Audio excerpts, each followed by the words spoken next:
Hey friends, welcome back to my channel. My name is Nora, and on today's video, I'm going to provide 3 different design ideas for your shipping bin. So the first glitch is going to be using 4 pavers stacked on top of each other, and what we're going to do is essentially ghost this paver. Now that I have all the pavers stacked, then I'm going to grab the top one from the stack of pavers and move it, but we're not going to place it by using the left click on our mouse. We're actually going to cancel the placement by using an item from our hotbar, which could be a decor piece or a flower. Now that the paver is ghosted, I'm going to place a building block flooring piece on top of it. Now this step is going to take a couple of tries. It did take me a few times before I was able to actually grab it. At first I didn't think that this glitch was even possible because I could not get the paver to show up. But we're going to move our mouse almost up towards the sky in a way, and you'll eventually see the yellow color framing the paver underneath the building block. And when you see that circle pop up, that means that you'll be able to grab the paver. And what we're going to do is just pick up the paver and replace it. Once you replace that paver, you'll see in the footage that I have that the building block is completely underneath the ground. And I love this trick because not only can you place flowers on top of these building blocks, but you can also place decor pieces on top of them too. You can also attach more floor pieces to the sunken one underneath the ground, and this will cover more decorating space too as you attach each additional piece. So I feel like this is a great option if you're doing builds like, for example, today, where you don't want a ton of building blocks out of bounds. You want something a little bit more pretty and natural. So this is the trick that I did on my Zen plot that you saw in the beginning of the footage, where I have all these different items and pathways out of bounds. This is how you're going to be able to accomplish decorations like you're seeing. So now that we have the glitch tutorial out of the way, as you can see, I have been building a wagon over here. This build is super easy to do, and I feel like it's not limited to your shipping bin area, but my plan is to do a witchy vibe over here, and I wanted to offer an idea for the shipping bin that didn't have a structure covering it. I know not everybody likes those type of builds, so I wanted to offer something that has the area still decorated, but a little bit different of an approach. Anyways, I'm going to see you in a couple of minutes where we glitch in a valley sunrise bed using the bowl trick, and this is going to give our wagon a really nice window feature. So just keep in mind that one of the back walls are going to be completely empty. It's not seen in this footage because I did change my mind last minute on this design idea, but I think that it's definitely a must-have feature. It just added a really cool design to the build.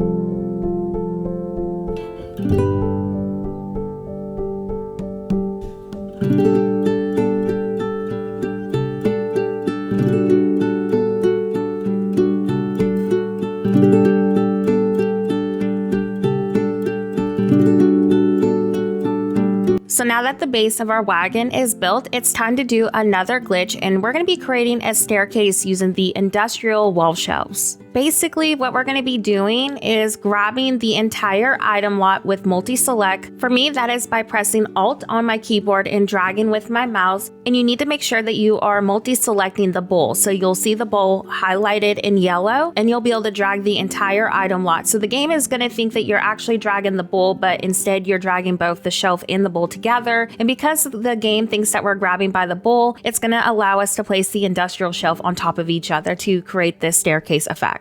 And as mentioned earlier, I really want my wagon to have a nice window feature, so we're going to use the valley sunrise bed to create that, and I'm going to be using the bowl trick for this as well. I'm going to place the bowl on top of the bed and multi-select and drag the bed into my desired placement. The bowl trick is going to allow me to remove collision with other items because the game again thinks I am placing the bed as a bowl and not the bed item. But here is how our witchy wagon turned out for the first shipping bin decoration idea. I really love this idea because if you are somebody who prefers a more natural look and don't want a huge structure above your shipping bin, this is decorated but also fully functional, and it blends really nicely into your decor. I also wanted to suggest that you don't have to make this wagon into a witchy look. This would also be a really cute portable bookstore idea, so you could definitely go with a different approach or maybe even a farm theme. I just wanted to throw out that each build today is not limited to the decor that I'm choosing to use. There's definitely different ways you could go about designing the overall theme.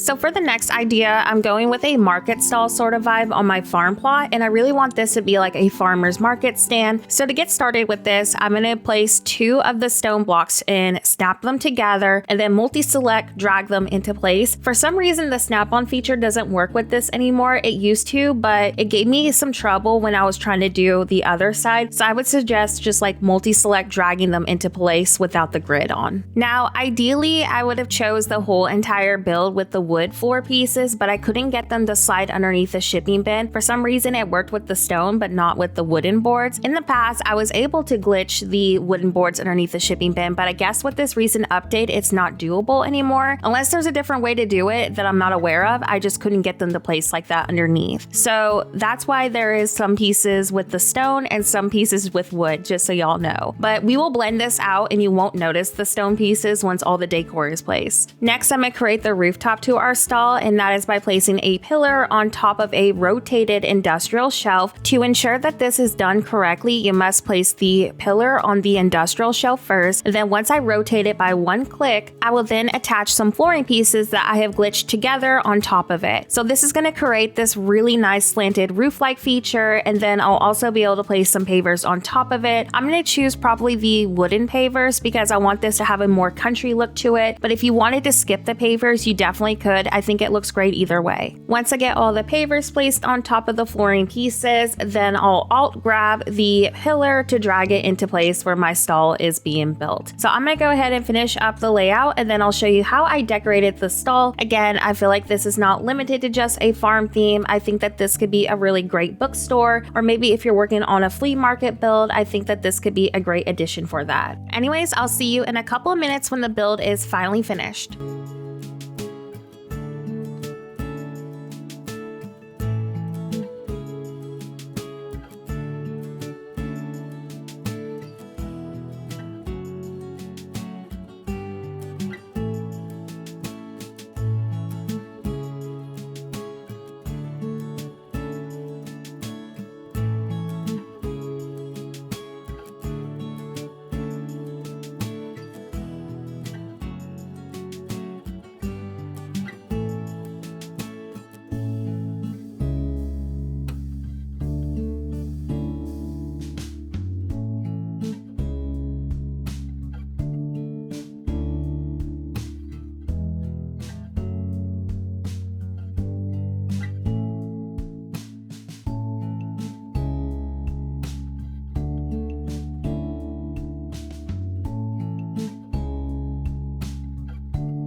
After all my final details, here is how our finished decorated market stall turned out. I am so excited about it. A last minute decision was placing some ceiling pieces that connect over to the 2 boards that are stacked onto each other in the back. That way I could place some flowers on top of the roof. And I just thought that this was a really nice feature to kind of make it a little bit more overgrown. Here's also how I decorated near the shipping bin. So as you can see, I can walk inside of it. The build is fully functional, and I hope that this idea has brought you a ton of inspiration. With that being said, it is time to move on to the last idea for today's video, which is going to be a restaurant sort of theme.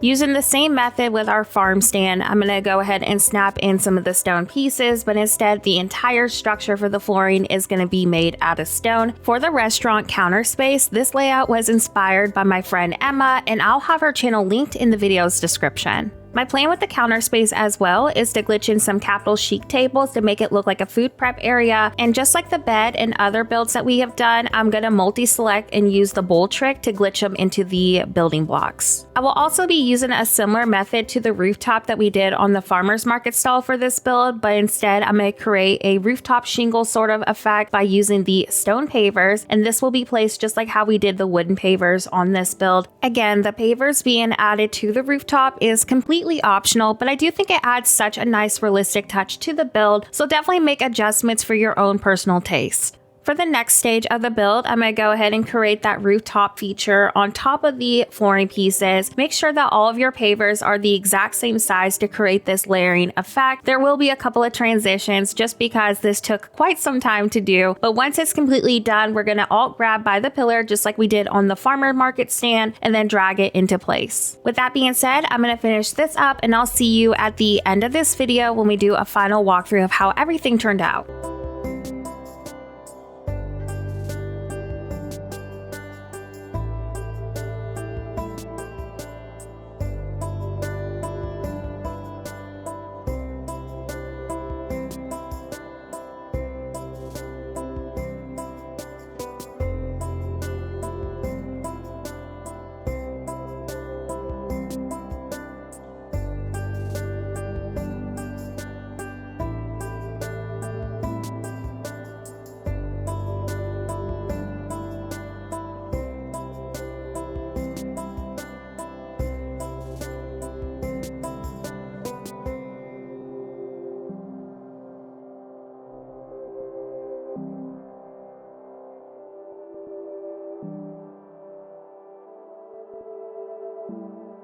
After all my final details, here's how the restaurant looks completely decorated. I am so excited about this build. I'm actually going to copy and paste it onto my Zen plot. I also think even though that this is a restaurant approach, that this build could work really nice for a bar theme too. So if you have the pirate barrels from doing Hot Pot, I think that this could be such a cool approach to the build. If you do decide to turn this into a bar and make more rustic changes to it, tag me in your photos because I think that this could be such a stunning build. Anyways, I hope that all three ideas today brought you some much needed Palia inspo. Let me know your plans or favorite build in the comment section below. Before today's video also ends, I do want to give a huge shout out to all of my channel members. Thank you so much for supporting me as a creator. Just your support in general means the world to me. Thanks again for watching and have a horrible day. I'll see you next video.